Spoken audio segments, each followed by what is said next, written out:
नमस्कार। स्वागत है आपका न्यूज दशा में। लेकर आया हूं आपका अपना कार्यक्रम जब सत्य डोलता है तो अशोक वानखेड़े बोलता है। आज बेंगलोर भी फोकस में था और दिल्ली में भी। अशोका होटल में 38 राजनीतिक दलों का कुनबा एनडीए के झंडे तले खड़ा था। तो जो 26 राजनीतिक दल है बेंगलोर में, उन्होंने नया बैनर खड़ा कर दिया। बैनर का नाम है इंडिया। इंडिया के मायने हैं Indian national democratic inclusive alliance. नाम तो ठीक है, इंडिया वर्सेस एनडीए। ये 2024 का रण होगा। पहली पारी तो लगता है, पहला दिन तो आज इंडिया के नाम ही था, क्योंकि जो एनडीए के कुनबा था वो तो बेचारे बेचारे थे सारे। क्योंकि कुल कुनबे के 38 पार्टी के कुल वोट 2019 में मैं यदि देखूं तो 24 करोड़ 20 लाख हैं, जिसमें 22 करोड़ तो बीजेपी के थे, दो 2.25 करोड़ बाकी 37 दलों के हैं, इसलिए वो बेचारे हैं। अब 2 करोड़ वाली औकात तो इतनी नहीं है कि 22 करोड़ वालों के बराबरी से बात करें। हाँ, बेंगलोर में मामला बराबरी का था। कांग्रेस पार्टी सबसे बड़ी पार्टी, 12 करोड़ वोट उनके पास 2019 में। और ये बाकी 25 दल बचते हैं 26 में से, उनका कुल आता है 13 करोड़ 10 लाख। कुल मिला के 25 करोड़ 10 लाख। तो मामला बाय एंड लार्ज बराबरी का है।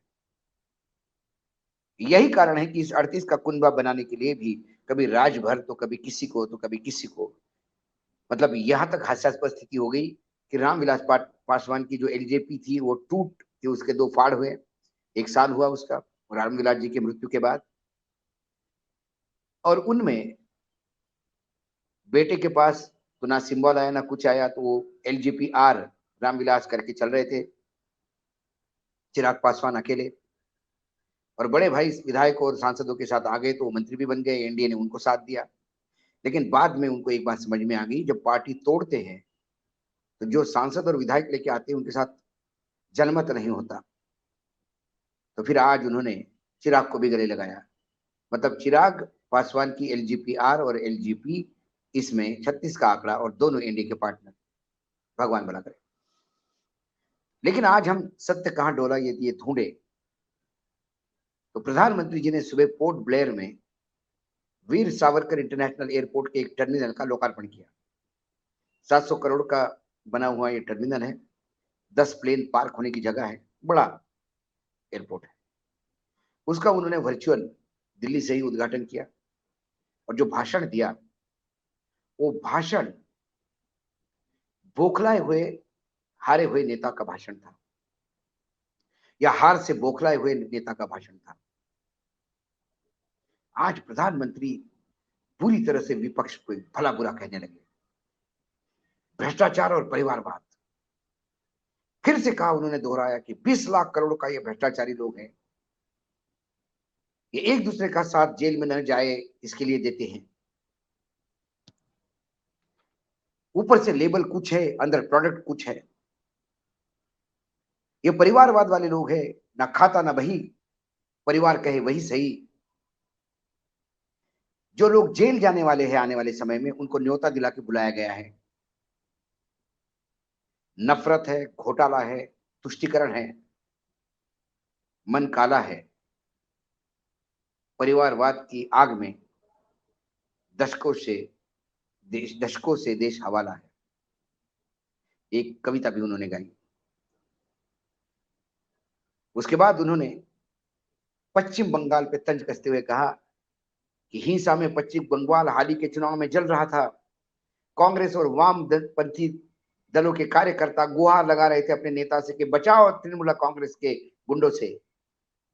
और तृणमूल कांग्रेस के नेता और कांग्रेस और वामपंथी के नेता इकट्ठा बैठे हुए हैं और अपने वर्कर्स को भगवान भरोसे छोड़े हैं। राजस्थान पे बेटियों के अत्याचार हो रहा है, परीक्षा पेपर लीक हो रहे हैं, करोड़ों के शराब घोटाले हैं। आम आदमी पार्टी राजस्थान में लिया और कहा कि देश के लोगों ने तय कर लिया है कि भाजपा को फिर से एक बार 2024 में सत्ता में बिठाएंगे। ये प्रधानमंत्री जी ने कहा। सत्य कहां कहां डोलता है देखिए। प्रधानमंत्री जब 20 लाख करोड़ की भ्रष्टाचार की बात करते हैं तो वो तमाम भ्रष्ट नेताओं को भूल जाते हैं कि जो बीजेपी का चोगा पहन के उनके पास आ गए, चाहे नारायण राणे हो, चाहे अजित पवार हो, चाहे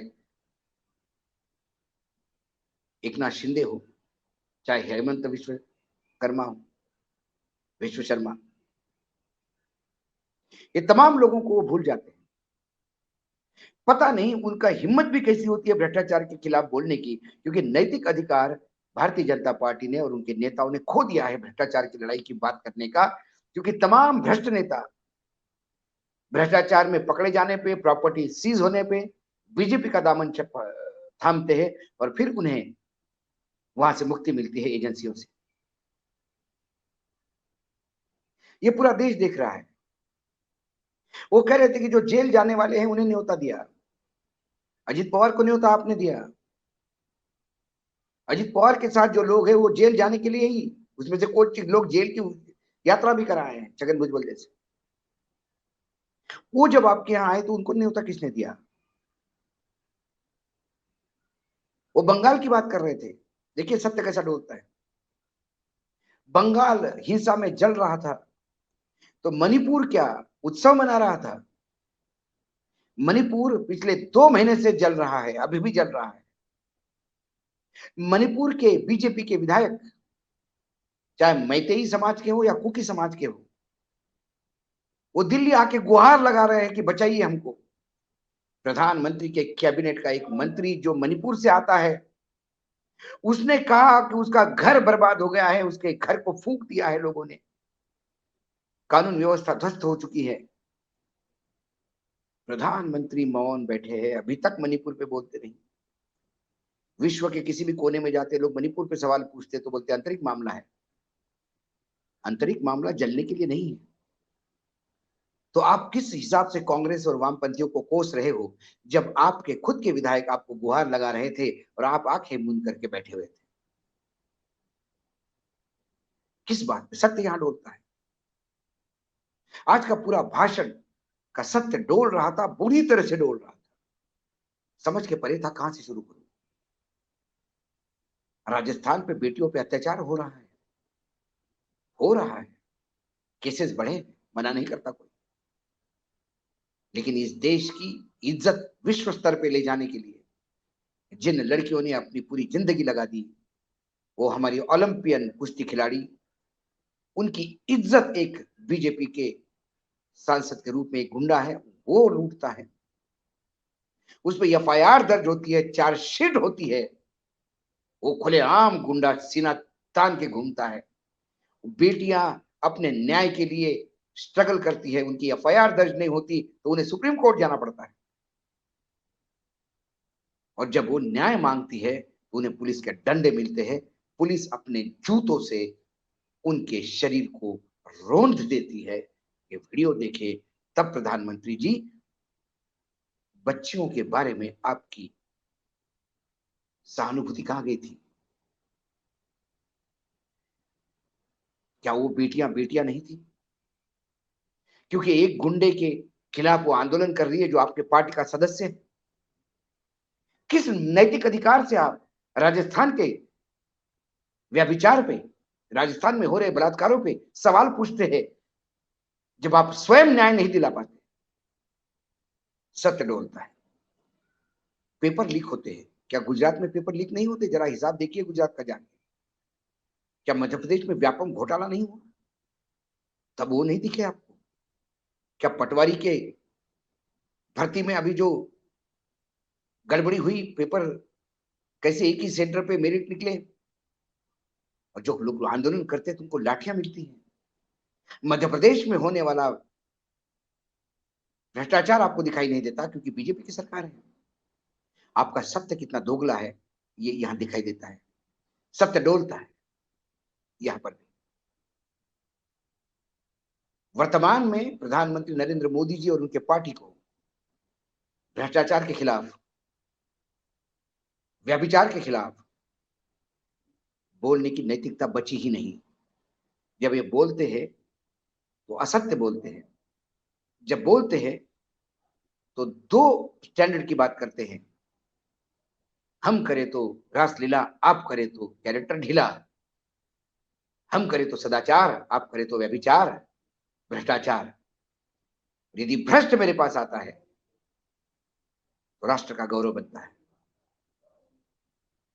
इस नीति के साथ चलने वाले कम से कम दूसरे को नसीहत नहीं दे। इनका सत्य बुरी तरह से डोलता है, इसीलिए अशोक वानखड़े बोलता है। आज इतना ही, कल फिर आऊंगा किसी विषय के साथ। तब तक के लिए नमस्कार। देखते रहिएगा न्यूज नशा। आप हमसे जुड़े रहने के लिए सब्सक्राइब करें YouTube पर, फॉलो करें Twitter पर और लाइक करें Facebook पर।